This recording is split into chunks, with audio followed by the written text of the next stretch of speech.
The Zone.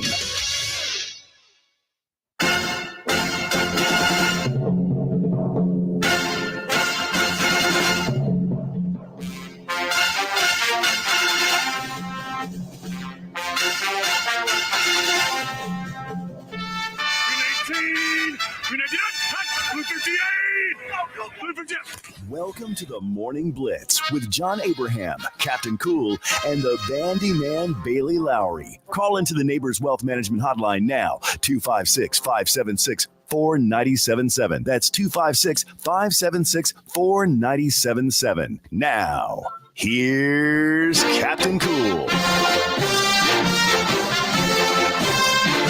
Hello and welcome in to a Madhouse Monday in No Man's Land. John Abraham, Captain Cool, alongside the Bandiman Bailey Lowery, and we just got done with week 0 of college football, and I will say that we had a lot of fun. We saw a lot of good matchups, games that we didn't expect to be as close as they were, games that were won by teams we did not expect to win, and that's just the wonder of not only college football, but week 0, when you get teams that are coming together that have seen each other before, and some teams are adding on a lot of talent from the transfer portal, from all the recruiting.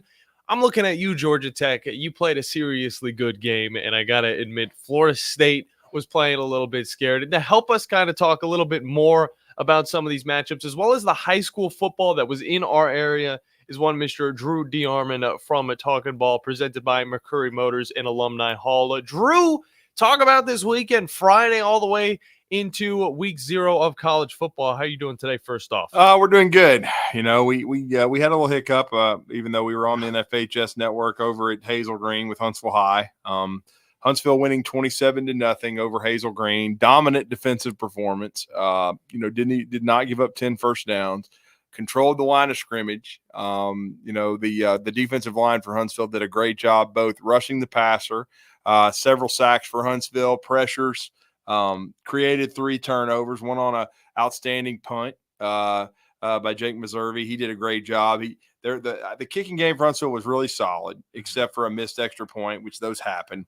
But the punting game was great, created a turnover, and then they had 2 interceptions, including a pick 6 late to really ice it for the 4th score. They struggled a little bit offensively, didn't finish drives, but Jackson Spencer ran the ball well. He had the 2 offensive touchdowns along with the one. They did make one big explosive play to Jack Carter, who was a captain at our media day. Jack, of course, was one of the Huntsville representatives along with Jimmy Gay. And of course, Jim's who has a chance to have a really good year. He had a sack as well. And so I thought overall, though, Huntsville dominated the line of scrimmage, and I thought they did a really nice job of stopping the run, getting after Hazel Green, not allowing them really to get any traction, and they had to, because offensively they just continued to have trouble. They threw 3 picks. They didn't throw the ball really well. That's where they're going to have to develop. They're going to have to develop some balance offensively.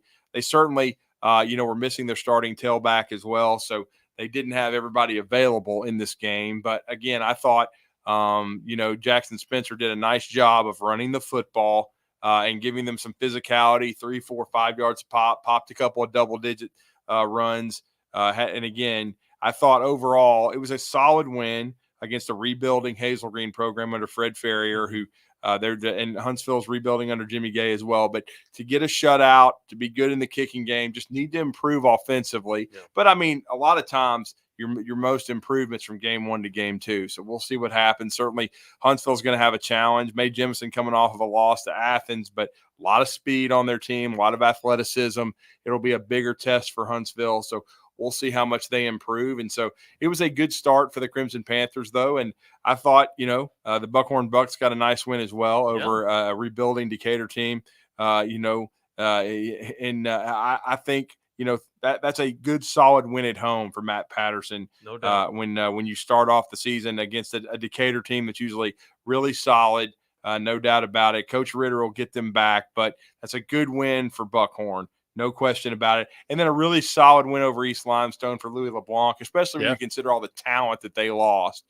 We had a couple of tough losses. I mean, certainly your Senators faced a really good opponent, a power 4 quarterback. We got to call him 4 now, as he's committed to Clemson. But Spain Park, it's from the region of death. It's very difficult to go over there and play. And then Randolph faced a really good West Morgan team. Yeah. I mean, look, man. I mean, Randolph is 6-6 in their last 12, but 2 of those are to West Morgan. They've played a really tough schedule overall. And Coach Lloyd's team, they had trouble, I know, finishing drives as well. But I think they're going to bounce back. It's going to be interesting because I believe they have Madison Academy this week. So, except now that's a region game. Used to be an out-of-region game, but that'll be a region opener for both of them. A couple years ago, in my first year doing Randolph, it was probably the biggest win of the year. It was the first time they'd ever beaten Madison Academy. And it led to one of their best seasons ever, probably their best season in school history, going to the third round of the playoffs, the quarterfinals. But this time, Randolph had some talent back. And this is a rebuilding Madison Academy team, but still with lofty goals. And they lost to a really good team in Mars Hill, who will be a state championship contender in 3A. They always are under Daryl Higgins. So, but it was a good first week. And then we had a crazy game. Michael Harper, our guy that we know, 76-71 lost Ohatchee. I'm still, oh my God. I'm just, I'm still, I mean, I didn't hear about this game until I was coming in from Hazel Green. I'm walking up the stairs and they're like, last second win for Ohatchee, 76-71. It was in regulation. And I'm thinking, okay, obviously no punts in this game, but there were some onside kicks and some things of that nature. An unbelievable rally by New Hope to give themselves a chance. A very tough loss, but still, acquitted themselves well on the road at Ohatchee, where Michael Harper had a lot of family there kind of going back home. But wow, what a game that was. And then what a win for Austin. I mean, they end up – and that Hartselle game is a check your oil type game. That's a huge underrated rivalry. They usually play to start each season. And for Austin to win that game 34-33 and stop that 2-point conversion, what a win for Jeremy Perkins and his guys. Yeah, no doubt about that. Not a lot of defense played this weekend, but it's totally fine because this is kind of how week 0 goes, all right? You're trying to get your team back into play. Of course, there are the games like the one I had to go to in Birmingham where, some teams are playing far away from home and they got a new quarterback. They got a new defense. They have a lot of new players kind of forming their teams. And, of course, a coach that's still trying to figure out exactly where everybody goes. For Sparkman, Jaden Sky got injured in the second quarter. Right. That's kind of whenever everything got a little bit thrown through a loop. And on top of that, of course, Brock Bradley for that Spain Park team was an absolute dog, throwing 5 touchdowns and looking extremely college football worthy. Of course, we still have to wait and see how that goes. But for Sparkman, they're going to be playing up against yet another team from the lower half of Alabama. But thankfully enough, I won't have to be an hour and 50 minutes away. So if problems arise, it won't be too hard to get them fixed. Either way, we also had a lot of fun in college football, changed up the entire playoff situation just like that. That's what we love about it. It's not like the NFL where you can get away with 4, 5, 6 losses and still make it to the end of the line. For a Florida State team to go undefeated last season, and their last game that they lost was against Georgia, and it was absolutely terrible, to come back, play in Dublin against the Georgia Tech team they should beat, and they lose with DJ Ooh at the helm. Drew? You said ooh? DJ It Ooh. was ooh. DJ Ew. DJ Yeah. Ooh. This sounds like Dubor again. Brother. Well, I mean, look, I don't think it was DJ's fault, but I will say he wasn't spectacular. Yeah. But if you go back and look at his career, that's really his story. Yeah. He's not a 5-star level talent anymore. I mean, all this 5-star crap that when he came out of St. John Bosco, that's all well and good, but he's never lived up to it. He's a good player. He's just not a great player. No. And he's not going to be, I think, a true difference maker at the position for Florida State, which means their offensive line has got to get a lot better. Yep. They've got to run it a lot better. And then defensively, they got to get better D-line play because they got dominated. No. I mean, they got dominated up front. Georgia Tech ran for 190 yards. They were they were able to be a balanced when they needed to. Florida State didn't really turn the football over. That was the one advantage, but they just didn't sustain drives. And then after that unbelievable scripted first drive, they went right down the field, looked great. Yeah. But Tech answered with their own scripted drive and ran the football and then made it 8-7. And then really for the rest of the game, Florida State couldn't run the ball, which is kind of what surprised me. I thought Roydell Williams would have more success. He had a solid game, got a touchdown, had, 50-something, 60-something all-purpose yards. And then the other two Alabama guys, Malik Benson did a nice job at receiver, had a big fourth down catch. We saw, the transfer offensive lineman got a chance to play some, no doubt about that. And then, Earl Little, one of the defenders that transferred, had one tackle, but he didn't do much. And I don't think Sean Murphy played much at all either. But, I'll just say I think that I don't think Florida State is done, but I don't think they're a college football playoff team. I just think they lost too much. And I mean, this is the biggest thing I kept saying on Talking Ball this morning is you can't build a team through the portal that's going to be a national championship contender. I firmly believe that. Well, no, I mean, even Ole Miss, and I think Ole Miss is going to make the playoff, but are you going to win it or not? Yeah. I don't think you will but they will. I will say one thing Ole Miss does have that Florida State does not is they have a quarterback going on his third year in Jackson Dart. Yep. And they have some other pieces that on offense that have been there, some offensive linemen that are experienced, but their defense has largely been built in the portal. And I don't believe in wild turkey. No. So I think everybody understands that. I'm not a golden guy being able to win a national championship. But now, could they make the playoff, which would be huge for their program? Again, I have them making the playoff. So I'm going to say yes. But I just don't think you can build a football team, strictly out of the transfer portal. And Florida State's done a lot of that.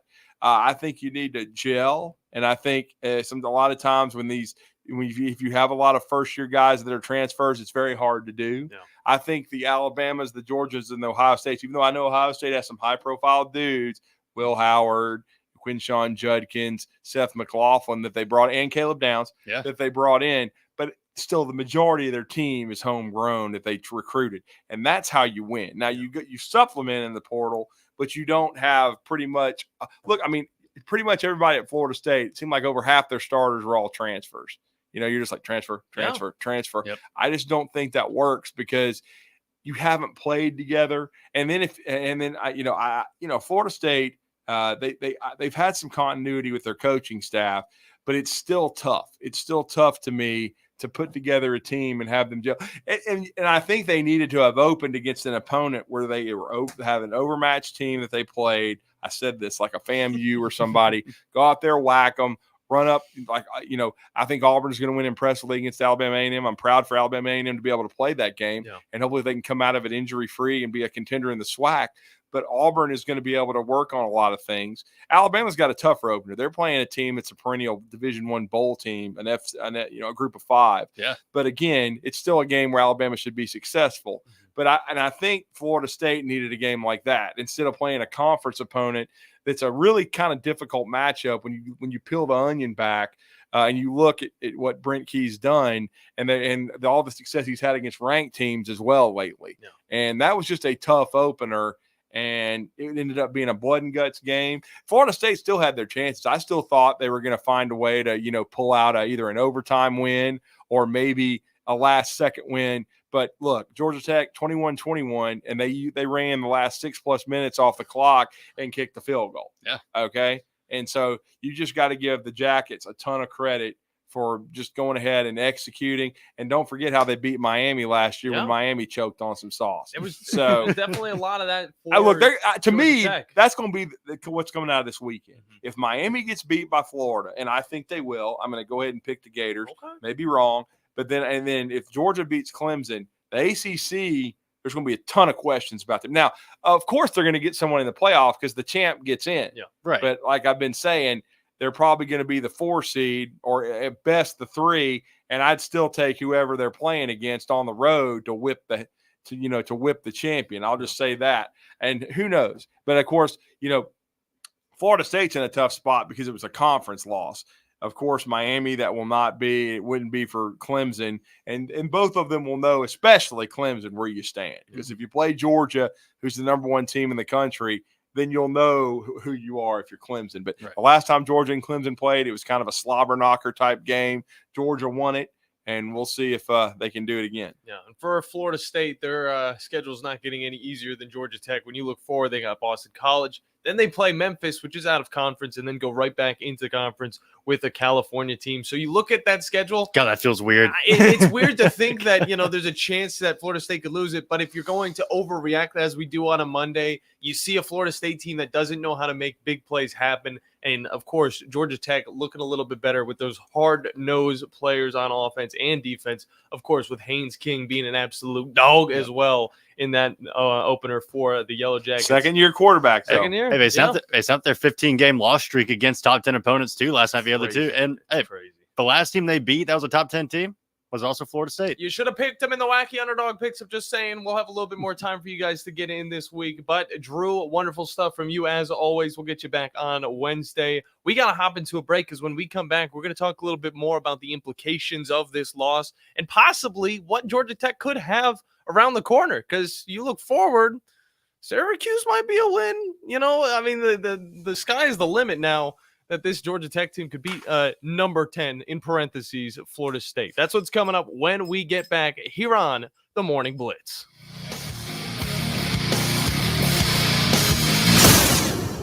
Download the Talk Radio WZZN app and catch every pitch of the Rocket City Trash Pandas. Now a launch job into deep right. Back on it goes Varys. He's at the tracks. He looks up and it's out of here. Joyce ready to go again. Next offering.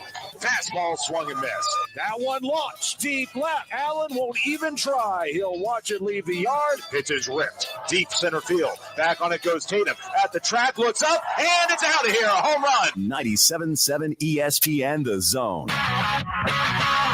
Rocket City Federal Solutions, LLC is committed to streamlining engineering solutions for all aspects of installations and facilities construction and management worldwide with expertise and precision. These guys are great Americans, helping to keep us safe everywhere from right here in the Tennessee Valley. The team at Rocket City Federal Solutions is headed by CEO Jason Larson, and they have over 35 years combined experience handling projects all over the world. Learn more at RocketCityFederalSolutions.com. That's RocketCityFederalSolutions.com. From heirloom diamonds to contemporary jewels, Loring & Company is the place to find something truly special. Whether shopping for a diamond ring for that once-in-a-lifetime occasion or marking a milestone birthday or personal achievement with a Rolex watch, you'll find just the thing in our edit of the world's most sought-after brands, including David Yurman, Roberto Coin, Marco Bicego, and Fopay. Expect a treasure trove of the world's most unique, even breathtaking earrings, rings, necklaces, and bracelets, making choosing just one piece a challenge in itself. Loring & Company Jewelers on Airport Road.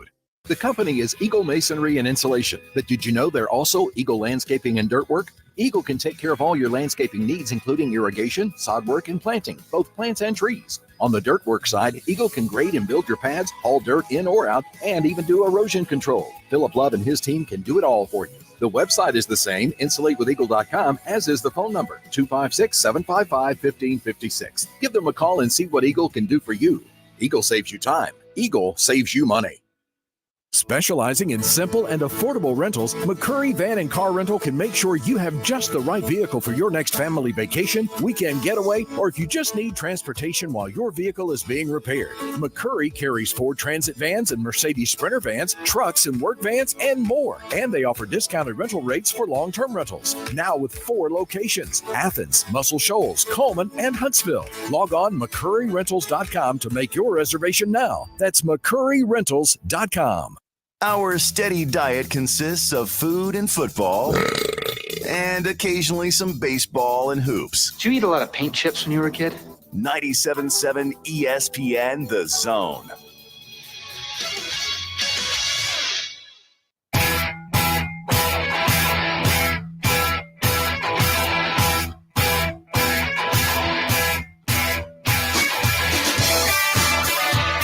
Hello, welcome back in to the Morning Blitz. John Abraham, Captain Cool, alongside the Bandiman, Bailey Lowery. And if you missed out on any of the high school action this past Friday, you can check us out over on our website. Find us on SoundCloud. You can listen to all the matchups there and get up to date with your teams. And as we go into week 2, we see a lot of fun matchups that we will be talking a little bit more about throughout the week. But I do want to focus a little bit on the college football, and I want the fans and the listeners to hop in as well, 256-5764. 97.7. Because there is quite a bit to react to because it's college football. Obviously, there weren't too many amazing games But just having the Florida State Georgia Tech matchup and it going the way that it did, and obviously there were people that were saying, hey, this Georgia Tech team is no slouch. They're going to push this Florida State squad that, of course, is still trying to understand exactly what they have with all the new pieces. Of course, DJ Ualalega. They had Roydell Williams in the backfield. They don't have their amazing wide receiver core that they had last year in the form of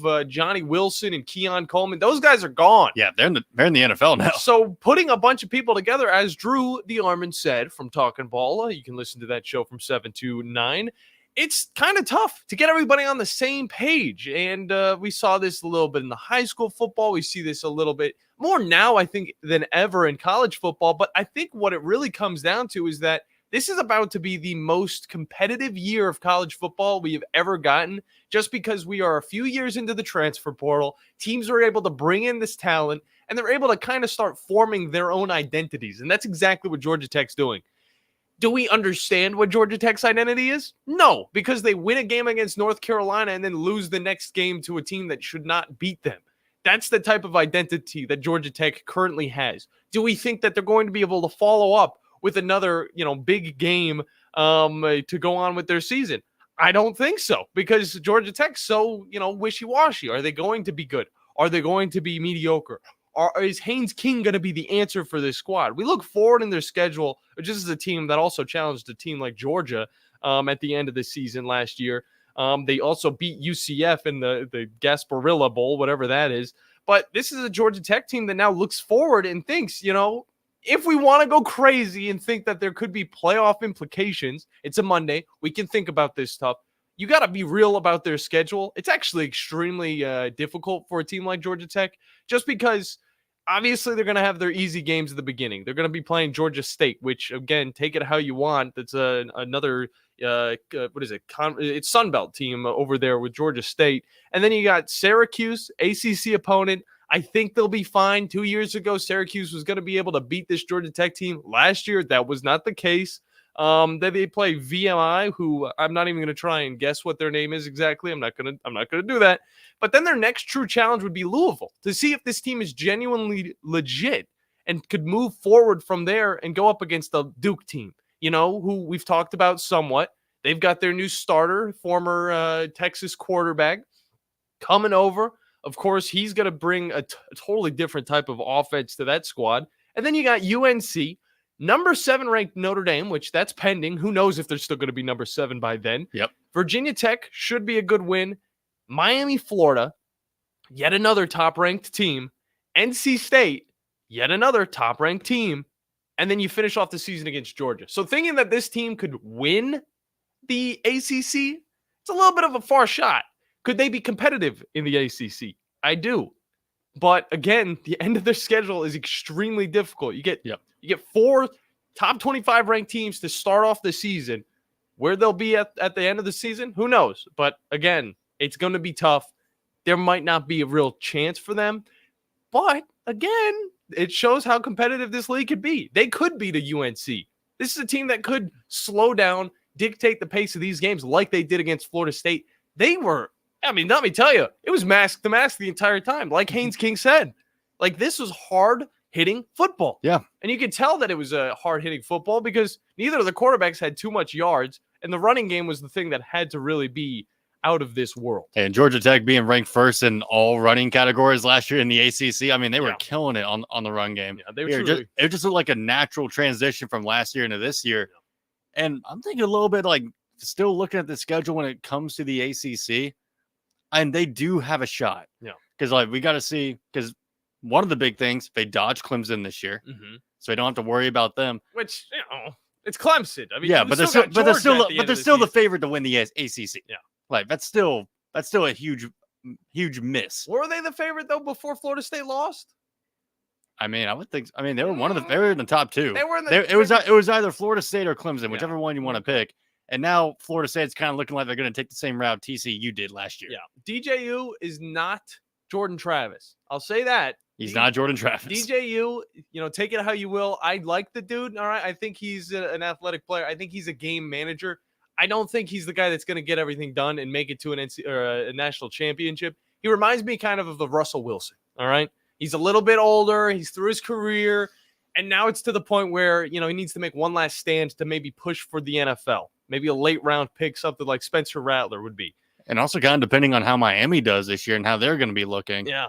I mean, that November 9th game between them could end up looking a little bit differently than we think. Like, it's all about winning inside your conference. And right now, Georgia Tech's kind of got that favor when it comes to who they're playing in the ACC this year. Well, let's talk a little bit about this Florida State schedule, what they have to look forward to, because it's not getting any easier. The season did not start out with any of those cupcake matches. They played Georgia Tech, of course, ACC matchup. Yep. Then in week 2, they play a Boston College team that arguably is just as good, maybe a little bit less as good as a Georgia Tech team. Last year, you could have said that and you'd be fine. I believe Boston College actually won last year. Well, they almost did. Okay, they almost.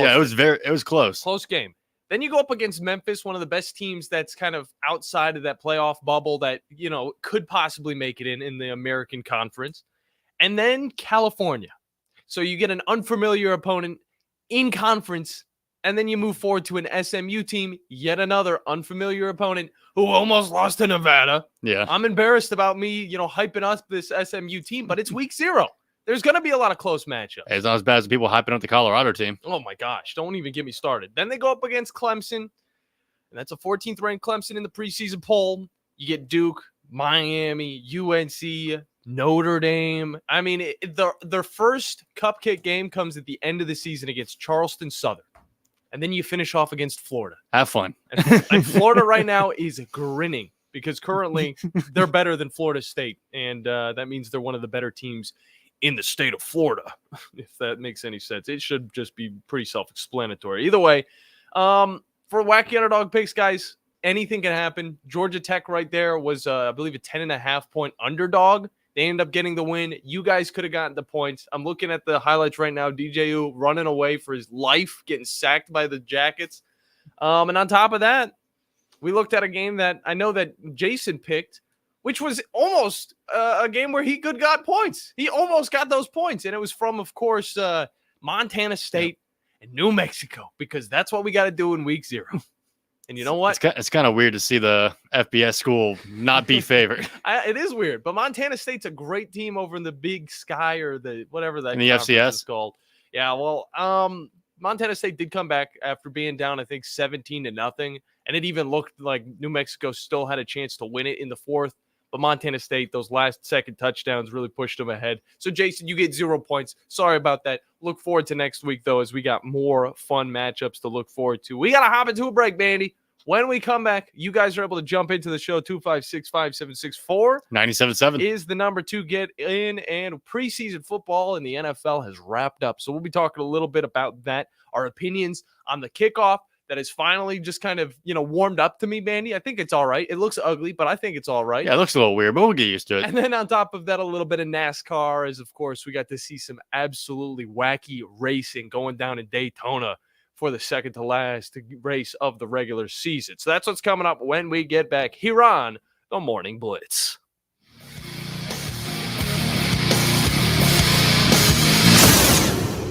This is Brent Musburger's VSiN Action Update on 97.7 ESPN The Zone. Check out VSiN's catalog of original podcasts, daily and weekly programming to keep you in the know when you're on the go. Only at VSIN.com.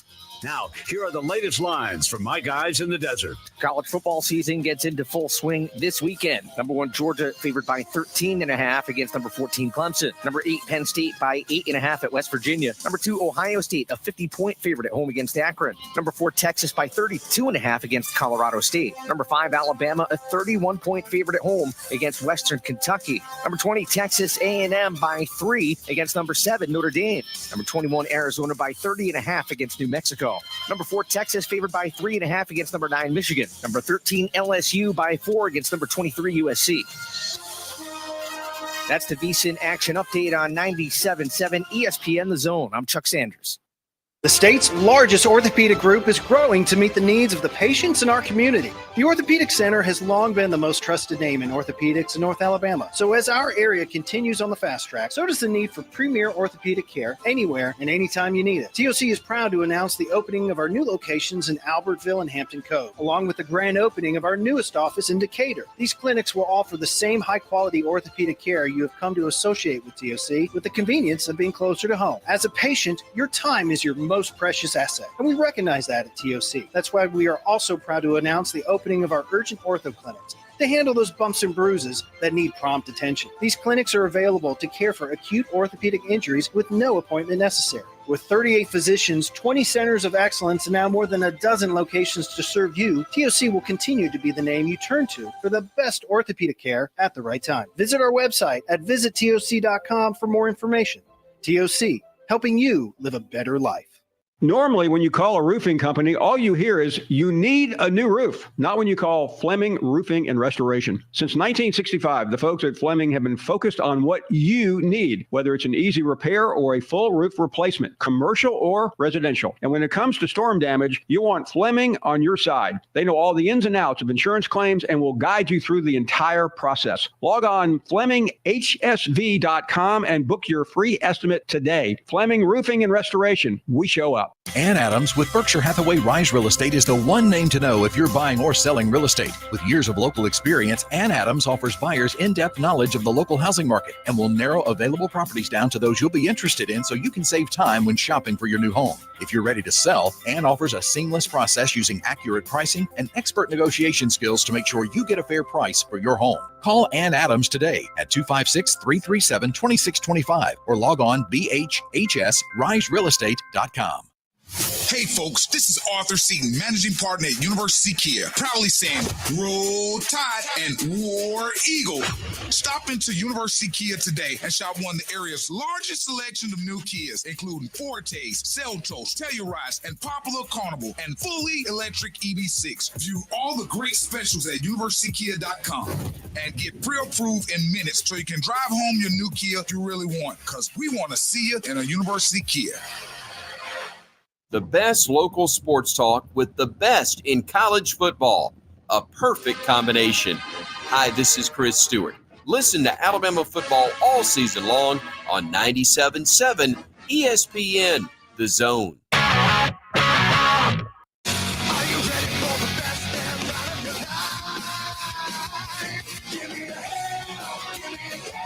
Hello, welcome back in to the Morning Blitz.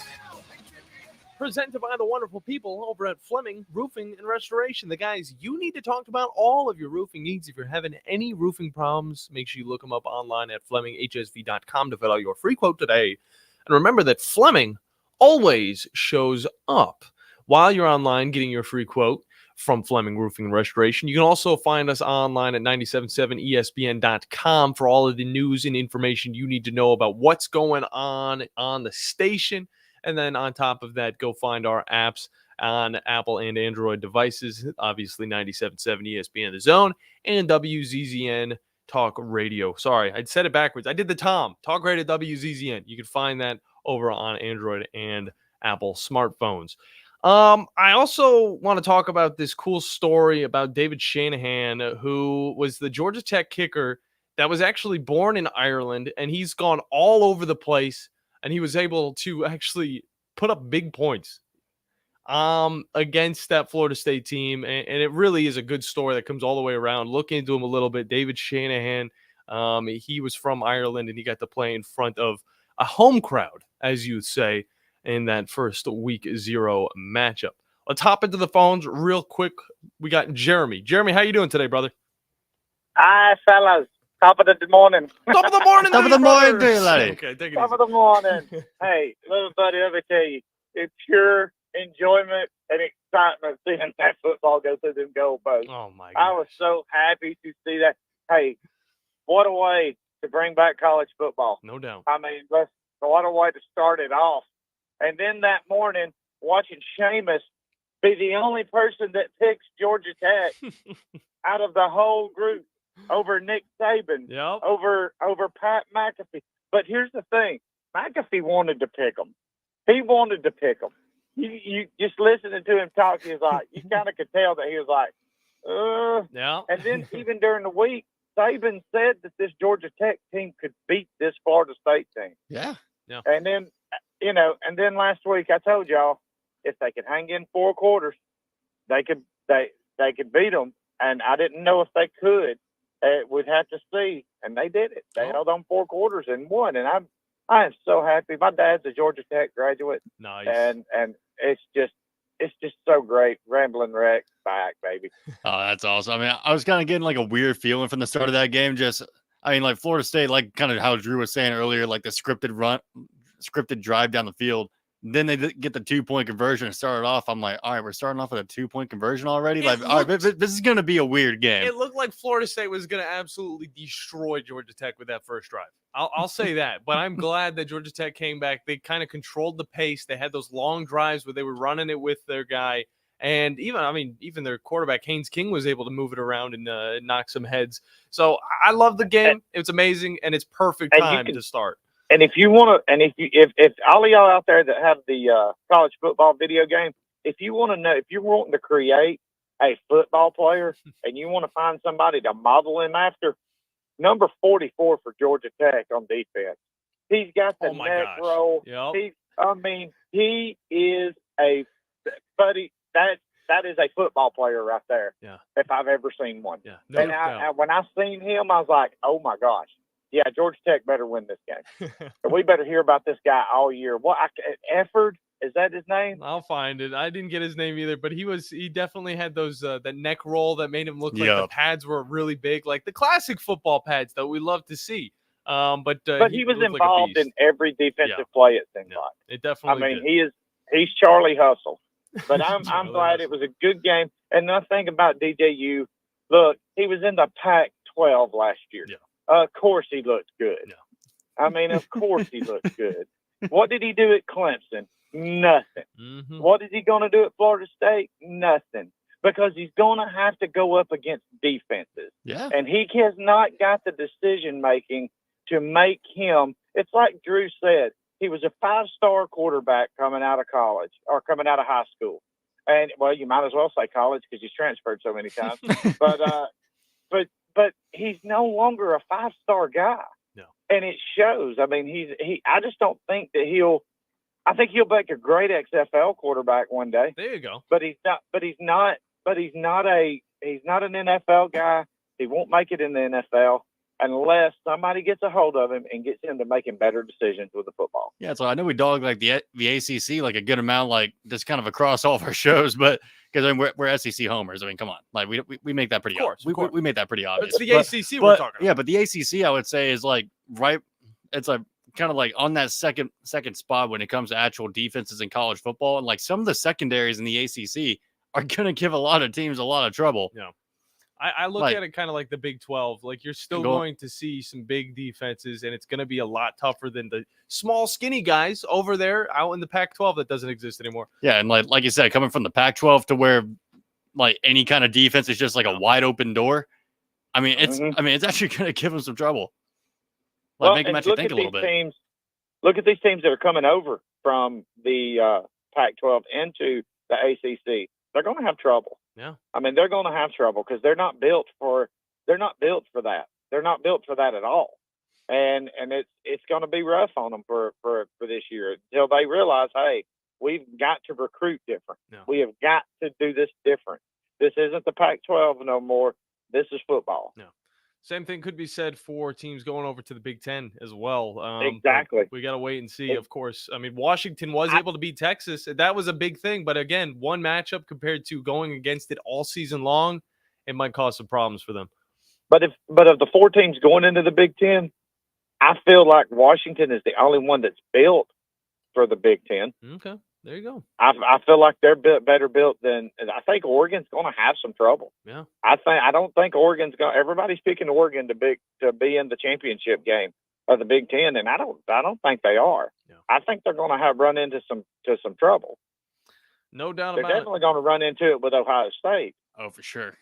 Even Penn State is going to cause them some problems. Ohio State might be looking like one of the most complete rosters in college football right now. Like, that team is scary. Well, it's called money, when you spend $11 million to bring in all these dudes. But again, Florida State brought in a lot of people, and of course, it didn't work out exactly the way they'd want. But difference with that, though, they still got some veteran players on that Ohio State team that can actually do work. The quarterback position has changed yet again. Yeah. Their past quarterback, Kyle McCord or whatever his freaking name is, he's up playing for Syracuse now. So just think about that. And that might be the biggest concern that Georgia Tech's going to have to face off against going into, I believe, their week 3 matchup. But good stuff from you, Jeremy. Glad you called in, brother. Thanks, guys. Good stuff from Jeremy. You guys can call in as well, 256-5764. 97.7. To get a little bit of a reaction Monday on this beautiful edition of the Morning Blitz. Now, I wanted to look at a little bit of the NFL. Of course, fantasy football, the DFL is going down tomorrow at Carrabba's Italian Grill. You guys are going to want to be there. And we got one more little bit of a showcase from the NFL. Now, I know you can't look into it too much. Again, that's all of what week 0 and the preseason is. It's a lot of overreacting. I don't want you guys to overreact. But when I say that the Jaguars have a plethora of wonderful pickups, I'm not talking about their quarterback. Trevor Lawrence is a mid-tier fantasy quarterback. If you want to get him, you can pair him with one of the wide receivers, all right? But you're going to want to keep an eye on Brian Thomas Jr. You're going to want to keep an eye on Evan Ingram, Christian Kirks. I mean, these are guys that are going to get the ball a little bit more this season. And on top of all of that, you also got a running back that looks exactly the same to his brother in the form of Travis Etienne in the NFL. So you get a guy that's speedy like him at the running back position. He was picking apart the Falcons defense. And yes, they were second, third strings, all of that good stuff. But still, you got to love what you're seeing from these teams that have these explosive runners that actually started some of their starters in preseason football. Now, of course, we got to wait until the 6th of September until we get to see the real football. But I'm just telling you, keep an eye on some of these guys when it comes to this Jacksonville Jaguars team, the Travis Etiennes. Of course, you want to look at the Evan Ingrams. He had 2 touchdowns, and he was hardly touched. This is a guy that Trevor Lawrence has been relying on because he at least is a little bit smart to where he throws it to his tight ends. And you need to throw it to your tight ends. You need to utilize those guys, the big guys that'll catch the football. If you want to find success in the NFL, I can't tell you how many times I have to tell you this. But again, excited for Brian Thomas Jr. as well.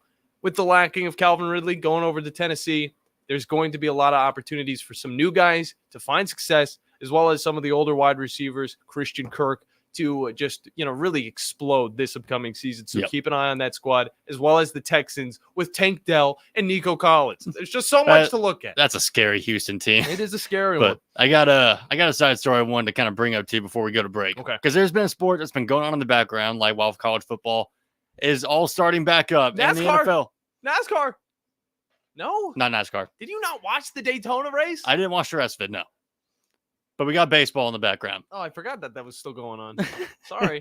It's a hunt for October, dude. Yeah. But thing happened last night where the Chicago White Sox lost to the Detroit Lions. Okay. Not Detroit Lions. No, Detroit Tigers. They're Another kind of cat. Yeah, they're both cats. Another kind of cat. To get their 100th loss of a season. Golly. Only one other team in the modern MLB era has reached 100 losses faster than the Chicago White Sox team. Now it's the Philadelphia A's. Wow. In 1916.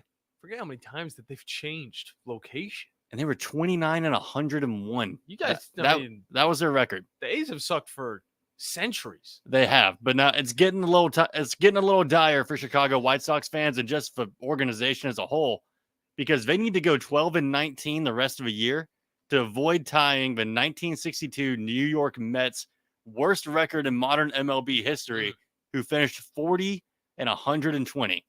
Golly, that's bad. It's gross. It's an all-time low for the Chicago White Sox, but thankfully they've already passed. Like, they don't have a shot at hitting the all-time record. Yeah, who held by a Cleveland team, the Cleveland Spiders, who finished 20 and 134 back in 1899. So, Chicago fans, it's okay. You're not going to be as bad as that Spiders team from Cleveland just right next to you. Give your local White Sox fan a hug if you see him today. Or just, give give him a high five or something. Because he's probably happy that the Chicago Bears are at least looking like something. They're preseason champions, Bandy. They're 4-0. It's kind of rough for Chicago sports right now, ain't it? I wouldn't say that completely. I wouldn't say that. I would say for a majority of their sports, yes, they're professional sports. But at the same time, a lot of those Chicago fans rely on the Chicago Bears. And at one point, all of those teams sucked. This year, at least you can look at the Chicago Bears like they're maybe the next Texans team to find a little bit of a rejuvenation. Yeah, how's the Blackhawks fan doing? Oh, the Blackhawks are bad as well, baby. You're not wrong. All right, 3 out of the 4 teams that are up there are god awful. But we're still waiting to see the Bears. Caleb Williams will save us. Yeah, well, that's what they're hoping. That's why he's such a hyped up quarterback. Inside of the baseball stories as well, Aaron Judge continues to hit home runs. I believe he's at 51 now, and he's on pace to break his record that he had back in 2020. What, 2022? Yeah, 2022, when he hit 62 home runs. He's on pace to hit 63 because he just keeps hitting the bombs. But we got to hop into a break. There's a little bit more baseball stories to get into. But who knows? Because college football's, it's on, and I like talking about college football. It's a hot new thing. And fantasy football, man, we got the thing tomorrow, man. You guys got to come on out to the DFL tomorrow at Carrabba's. You guys are able to join in. Just make sure you hit up Tom and let him know that you are on your way because it's going to be a jam-packed house. And we're doing it inside as well. So we're not going to be dying in this August weather. We're getting into NASCAR and some baseball talk when we get back here on the Morning Blitz.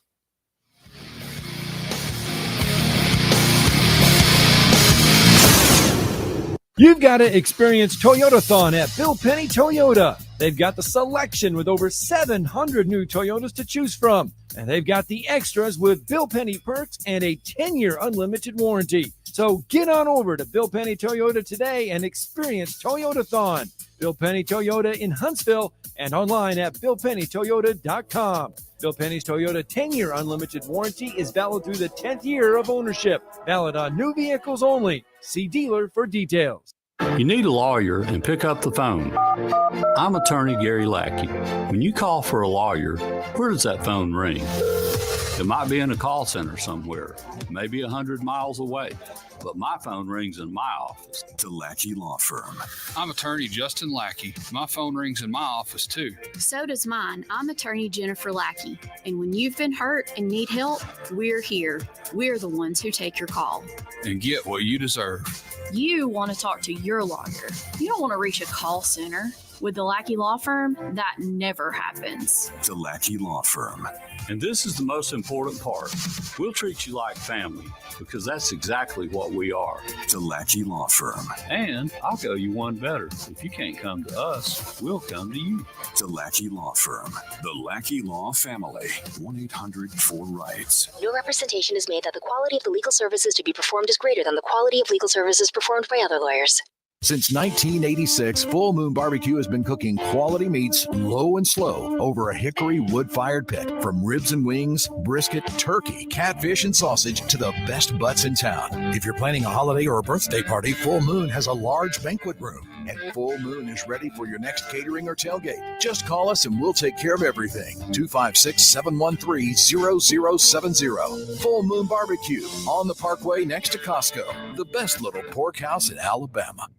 Not looking or feeling your best? No energy for the things you like to do? Ready to look and feel younger? Make your appointment at Advanced Life Clinic, one of the region's foremost destinations for patients interested in looking and feeling their best. Specializing in advanced laser treatments and weight loss, male and female rejuvenation to offset the effects of aging, and more. See how Advanced Life Clinic can help you enjoy your life again. Call 256-882-6555 or log on advancedlifeclinic.com. Follow us on Facebook at 97.7 ESPN. Okay, guys, show us what you got. On Twitter at 97.7 ESPN. Online at 97.7ESPN.com. We are 97.7 ESPN, The Zone.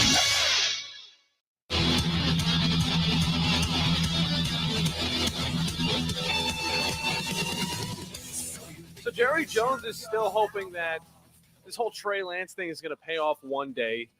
I mean, he's wanted himself, a multi-talented quarterback for quite some time now. And I don't think we're exactly getting the Lamar Jackson that he hoped that he would be getting. But, it's not all bad for Trey Lance. He's still chucking the ball down the field, finding those completions. True. And also finding completions to the defense as well, as he threw 5 interceptions in his final preseason game that he played the entire way through. Stetson Bennett, your 4 interceptions aren't looking so bad anymore. Not looking so bad. I mean, you guys both look terrible. Trey Lance looks slightly better. And, that's what is going on in the Cowboys scene right now as they look to get Dak Prescott and CeeDee Lamb signed on to their big contracts that they really want. I'm about to say, CeeDee Lamb's still holding out, right? He's still holding out. He's still holding out. Yeah, he's still holding out, and he's getting wet. I mean, I think he's probably gone to a practice or two. But I think that's about it. I think we're still waiting to see exactly what's going on, but he wants his money, and I agree. I mean, he was the best wide receiver last season. I do say that. All right, he hit 1,700 yards.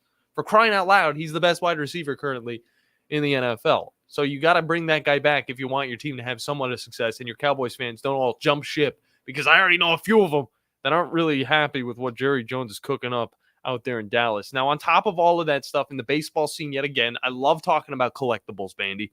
We got to see the highest paid for collectible in collectible history. I'll say that.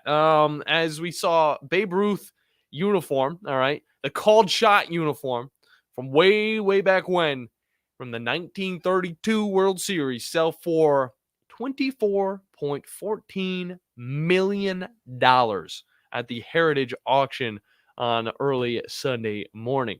Now, the last 2 collectibles that sold that were extremely priced was a Michael Jordan Chicago Bulls jersey from Game 1 of the 1998 Finals, which sold, I believe, for $10.1 million, so around that price.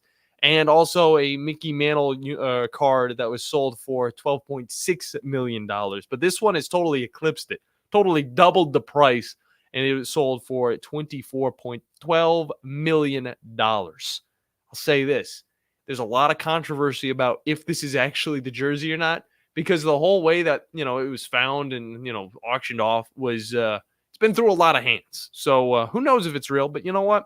To whoever bought it, congratulations. You got a really cool looking New York Yankees uniform with a lot of history behind it, if it's real. Bandy, I'm upset though.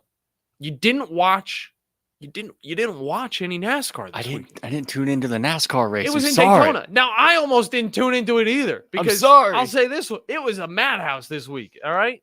First off, it was the second to last NASCAR race of the regular season. The race was on Saturday. For whatever freaking reason, I got home from doing a little bit of the Trash Pandas, and I was just like, oh, wait, there's NASCAR on. So I'm usually used to it being on Sunday, and I'm able to enjoy my Saturday, not have to do anything crazy, not watch too many sports except for all the football. And then on Sunday, I can sit back and watch cars go in circles for, 3 hours. Instead, I had to watch that on Saturday. It was wonderful. Nighttime in Daytona, great time every single time. But I think they do this because, fantasy points, maybe they want to throw these guys off. My fantasy team looked terrible, looked lackluster. It wasn't as bad as my girlfriend's, as a bunch of her racers went out because there were a lot of crashes. And one of those, 2 of them included cars getting airborne. One of them, I believe, almost flipped over. He kind of just got shifted to a different side of the track and then laid down and then crashed everybody in the field. And then the other one was actually with Josh Berry leading the race with only laps to go. And this guy gets a little bit of that tail spin. He gets picked up by another car. He gets flipped over. And then he starts sliding at probably 100 miles an hour into the inside wall, bounces, and starts spinning. Now, I'll say this. I was taking a video of it. I thought it was going to be a ridiculous wreck. Obviously, it's going to be. It's Daytona. You're going super fast. It's just going to happen. You see them at Talladega, at Michigan, and Daytona. I, for real, was concerned Josh Berry was going to be hurt. Mm-hmm. Summer thought that Josh Berry was dead, all right, because that was that hard of a hit. But let me tell you, respect to NASCAR and what they've done with these cars to make them practically indestructible on the inside. Because if this is the type of wreck that can happen and a driver can get out, raise his hand, he's totally fine, like he's Donald Trump after getting shot in the ear, then I'm just thinking to myself, and I know it's dangerous, but still, why doesn't NASCAR lean a little bit more into the wrecks? Instead, they want to fine everybody who does anything. That's one thing Kyle Busch had to say at the end of this race. He's like, the only thing I could have done was crash Harrison Burton. That was the only way I could have won this race. Yeah, if it's like you push. Yeah, if it's like if it's part of the strategy, I mean, I feel like they should probably lean into it. Then, like, I mean, you got what was it? Was it Austin Dillon that caused that crash? Yeah, I mean, you had his pit crew telling him to like wreck him, yeah. like wreck him, do it. It's how Dale Earnhardt won a lot of races back in the day. Yeah, so I feel like if it's part of the strategy, then I don't know. NASCAR should play into it, especially with like you've been saying, how safe they've made these cars. These cars are safe. I love the wrecks. When cars get airborne, it's honestly crazy awesome. But I know it's a hot take. Some people complain about it. Obviously, it's not clean racing. But, in desperate times comes desperate measures. Yeah. Kyle Busch needs a win to make it to the playoffs, everybody. Now we got Harrison Burton winning his first race and making it to the playoffs. Something that, of course, Austin Dillon couldn't do because he had to crash two guys. And that's frowned upon. It's a no-no, even though these cars are extremely safe. If it's one guy, it's all right. Two guys, that's a no-go. Either way, for me and the Bandiman, we had a fun Reaction Monday. Madhouse Monday. But Tom Abraham's coming up next at 12. You guys can catch me over there and enjoy the rest of the program we got on 97.7 ESPN, The Zone. Looking for your next adventure to be out of this world but don't have enough money to buy a spaceship and leave orbit? Well, look no further than Divergent's VR theme park off of Governor's Drive.